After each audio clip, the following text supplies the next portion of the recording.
पुतना सहित इन राक्षसों का वध किया था बालकृष्ण ने। देवकी और वसुदेव के विवाह के समय आकाशवाणी हुई थी कि देवकी के गर्भ से जन्म लेने वाली 8वीं संतान कंस का वध करेगी। इसके बाद कंस ने देवकी और वसुदेव को मथुरा के कारागृह में बंद कर दिया था। कारागृह में कंस ने देवकी और वसुदेव की 7 संतानों का वध कर दिया। 8वीं संतान के रूप में श्री कृष्ण का जन्म हुआ और भगवान की माया से वसुदेव ने बालगोपाल को यशोदा के घर पहुंचा दिया। कुछ समय बाद ही कंस को मालूम हो गया कि देवकी की 8वीं संतान का जन्म हो चुका है और वह गोकुल में है। इसके बाद कंस ने कई राक्षसों को बालक कृष्ण को मारने के लिए भेजा, लेकिन कान्हा ने उन सभी राक्षसों का वध कर दिया।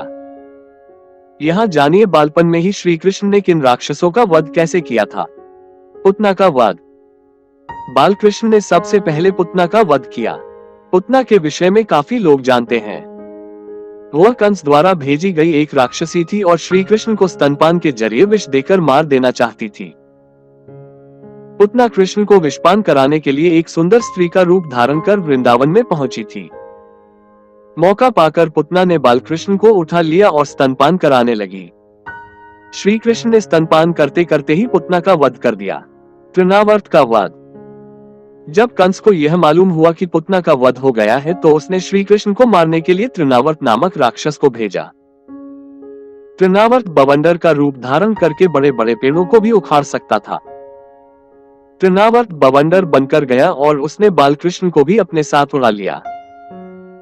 इसके बाद श्री कृष्ण ने अपना भार बहुत बढ़ा लिया, जिसे तृणावर्त भी संभाल नहीं पाया। जब बवंडर शांत हुआ तो बालकृष्ण ने राक्षस का गला पकड़कर उसका वध कर दिया। वत्सासुर का वध। जब कंस को मालूम हुआ कि कृष्ण ने पुतना के बाद तृणावर्त का भी वध कर दिया है, तब उसने वत्सासुर को भेजा। वत्सासुर एक बछड़े का रूप धारण करके श्री कृष्ण की गायों के साथ मिल गया। कान्हा उस समय गायों का चरा रहे थे। बालकृष्ण ने उस बछड़े के रूप में दैत्य को पहचान लिया और उसकी पूंछ पकड़ घुमाया और एक वृक्ष पर पटक दिया। यही उस दैत्य का वध हो गया। बकासुर का वध। वत्सासुर के बाद कंस ने बकासुर को भेजा।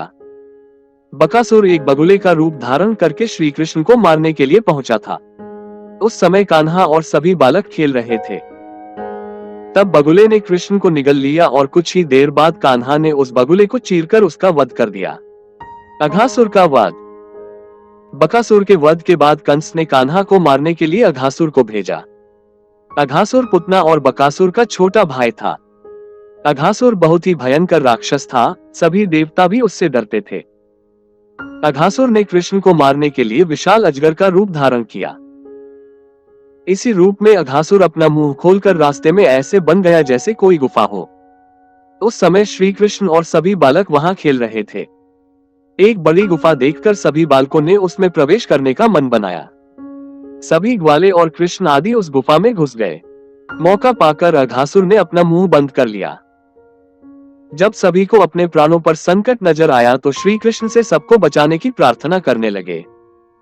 तभी कृष्ण ने अपना शरीर तेजी से बढ़ाना शुरू कर दिया। अब कान्हा ने भी विशाल शरीर बना लिया था, इस कारण अघासुर सांस भी नहीं ले पा रहा था। इसी प्रकार अघासुर का भी वध हो गया। यमलार्जुन का उद्धार। एक बार माता यशोदा श्री कृष्ण की शरारतों से परेशान हो गईं और उन्होंने कान्हा को उखल से बांध दिया ताकि बालकृष्ण इधर उधर न जा सके। जब माता यशोदा घर के दूसरों कामों में व्यस्त हो गई तब कृष्ण उखल को ही खींचने लगे। वहां आंगन में 2 बड़े बड़े वृक्ष भी लगे हुए थे। कृष्ण ने उन दोनों वृक्षों के बीच में उखल फंसा दिया और जोर लगाकर खींच दिया।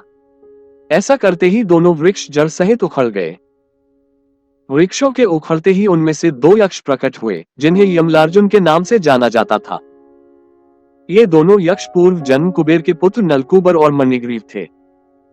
इन दोनों ने एक बार देवर्षि नारद का अपमान कर दिया था, इस कारण देवर्षि ने इन्हें वृक्ष बनने का शाप दे दिया था। श्री कृष्ण ने वृक्षों को उखाड़कर इन दोनों यक्षों का उद्धार किया। आज की वीडियो में इतना ही। अगर वीडियो पसंद आई हो तो वीडियो लाइक करें और चैनल को सब्सक्राइब करें। धन्यवाद।